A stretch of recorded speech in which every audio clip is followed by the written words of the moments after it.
Hey guys, welcome to Silicon Valley Girl. In this video, we're gonna talk about 7 ideas for small businesses in 2019. This video is sponsored by the Great Courses Plus, and if you wanna hear those ideas, continue watching this video.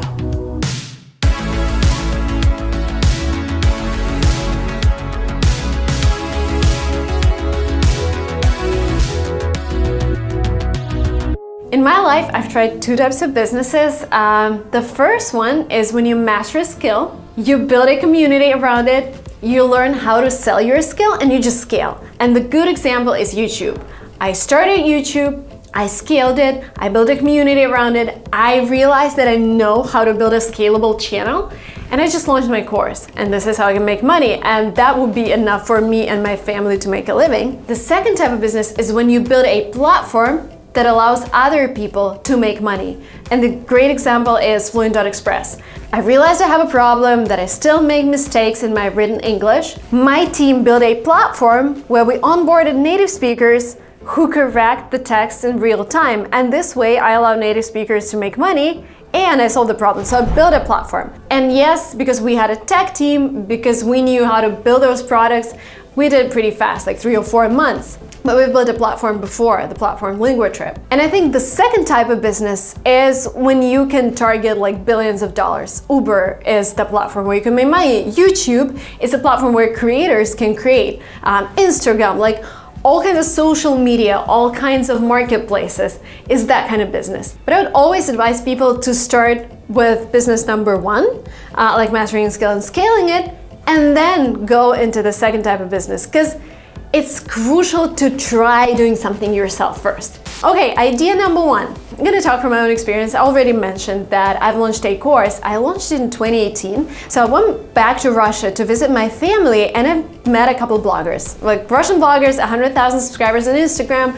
And I'm asking them, how do you guys make money? And the girl answers, oh, you know, I teach people how to start an Instagram. I'm like, but you only have 100K. She's like, whatever, there are so many people who want to become a blogger. So I just teach them that. And I'm like, how much money do you make, if you don't mind me asking? She's like, $5,000 a course. And I'm like, how many courses do you do a month? And she's like, minimum 2. And I'm like, wow, that's a lot of money. So I listened to her and I'm surprised that people make so much money on just like online tutoring. And I'm like, why don't I launch a 3-hour webinar on how to start on YouTube? And I made a lot of money, like basically $10,000 or more.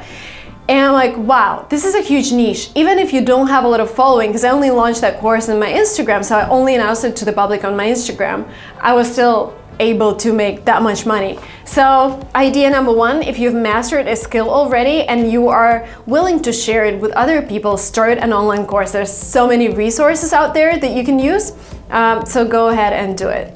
Number 2, you're like, probably Marina is gonna just talk about blogging. No, I'm gonna talk about things that you can do tomorrow. That's actually a huge market and it's growing because people have less and less time to take care of their homes, and the skill's called cleaning. Like it took me a month to find a good cleaner here in San Francisco, and I finally found a girl who's really good, really professional. She charges $120 to clean a 2-bedroom apartment, and it takes her 3 hours to do that. So she charges like $40 an hour, which is like a developer charges that money. And we used to have a startup called HomeJoy where you could hire people online to clean your apartment or office, but they shut down. So there is so much demand for a good cleaner, and I keep hearing people asking for that. So this is something where you can start, make some initial capital, and then decide whether you want to grow there and start your own company, like help people find cleaners, or maybe just go and switch activity, but with initial capital, which is great. Business number 3. Also, one of my friends is doing that. You've probably seen me wearing a golden moisturizing mask on my Instagram. This is done by my friend who's actually in tech. He's not an Amazon professional, but this is what he's done. He went to South Korea, visited some factories where he's found really good moisturizing face masks and bought them for like $1. And then he came back to America. He shipped all of the masks and he's selling them for around like $16 a mask on Amazon. And what's cool about selling on Amazon, you don't have to have your own garage where you store everything, and you don't have to ship everything. You just send it to Amazon and they do the rest. And your task is just to sell and collect reviews. That's it. And yeah, he's making a lot of money on those masks. He's been doing that for over a year. It's pretty successful. It's like a good side business because he's running a tech company, and this is something you could totally try. The next business, meal prep and delivery. Oh my God. Again, huge problem here in San Francisco, huge problem anywhere. I miss homemade food. I cannot make my mom come from St. Petersburg to San Francisco and cook for me, but I miss homemade food a lot. And I would love to invite a person to come to my place every 3 days to cook me a big pot of soup and maybe like fry some meat or whatever. But there is just no such service. So you could start on your own, do some cooking, and then grow your network of cookers, grow your network of clients, and build something on top of that. I think it's a great idea with a lot of potential. Again, people don't have time to even go to a restaurant because you have to wait. The next one is surprising, but it's actually trending like crazy here in Silicon Valley, which means it's gonna trend all over the place. It's bike rentals and scooters. The scooter business started in 2018. They had a lot of problems with law and regulations, but two companies survived. They are both acquired. I think they got acquired for like over $1 billion, and they raised like 200 million, acquired by like taxi companies. But guess what? If you're setting like a small shop, renting out scooters or renting out bikes, the market itself has grown 73% in the last 10 years. So if you have two options in the future, you either grow a profitable business, which is growing, or second, you get acquired by a big company, which is also a great option. You get your money and you're free.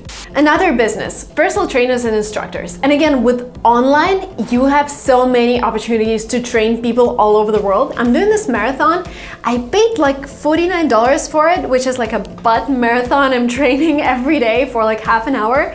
And the girl who's doing that, she just pre-recorded all the courses. She's not even there. I'm just switching on her videos, and she recorded like 35 videos.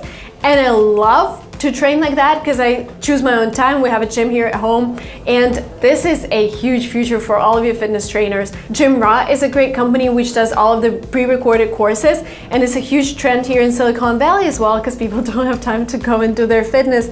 They just do a quick workout in the morning at home using a screen. So fitness instructors, yes, you can build your audience with like real life training, but you can also go online and do your own course and make a lot of money. And the last but not the least, CPA accounting. I cannot do my books. Well, I could potentially, but I know I'm gonna make so many mistakes and probably miss some things that would allow me to save on taxes. So I've been shopping for a CPA for a couple of weeks in 2018. My assistant helped me a lot, and we found a guy who's working with creators, but that's a huge market. It doesn't matter that there's so much software out there that helps you optimize and divide your expenses by categories, because real CPA knows all of the laws that will help you save on taxes, and that's why there is a huge demand for CPAs. But no matter what you do, no matter what kind of business you choose to start in 2019, what you really need is your leadership skills. Because it doesn't matter how profitable the niche is, if you cannot convince your buyers that you're the best seller, if you cannot convince people that you're a real expert, then nothing's gonna work. You have to show credibility, you have to create a great product, and you have to talk in a way that people want to buy from you. And I found a great course which is called Influence: Mastering Life's Most Powerful Skill. And I agree with it so much. It is taught by a PhD, by a real American. I think Americans are the best at influencing people. Just, all of the movies that we see are probably from Hollywood. All the music that we love is mostly from America. So Americans are really good at influencing people, and I think the best place to learn influence is from an American PhD. I love how online education is evolving and how you can learn from the best professionals in the industry. Great Courses Plus is a subscription on-demand video learning service with top-notch lectures and courses from top professors from the Ivy League. That's amazing about today's world. You don't even have to go to a top university to learn from top people. You just go online, take a course, and you get the best information in a condensed way so you can just apply it straight away to your course or your small business. Great Courses Plus gives you unlimited access to a huge library of over 11,000 video lectures about anything that interests you. In my case, I'm mostly interested in economics, marketing, all of that kind of stuff that helps you evolve as an entrepreneur. And they have a huge section on that. I would take the influence course. I would also take the basic economics course, because yes, you can do all the business, but I have economics background. I did my bachelor's. If you haven't done that, I would highly recommend just getting acquainted. What is market economy? How do things work in finance? These are really good courses. It's not just something you can find online. This is again by top professors. If I'm giving you valuable information, please show me your support by getting a free trial from the Great Courses Plus, subscribing using my link, thegreatcoursesplus.com/Silicon Valley Girl. That was it from me for today, guys. Please let me know, what do you think is the most valuable skill for an entrepreneur? In my case, I think it's sales and marketing, because the rest you can hire people, but it's really tough to hire a marketer who would sell your vision because you're the visionaire. Let me know down in comments below, what do you think is the most important skill? And please get your free trial on the Great Courses Plus and let me know how that course worked for you. Subscribe to this channel, like this video, and I'll see you soon in next vlogs. Bye!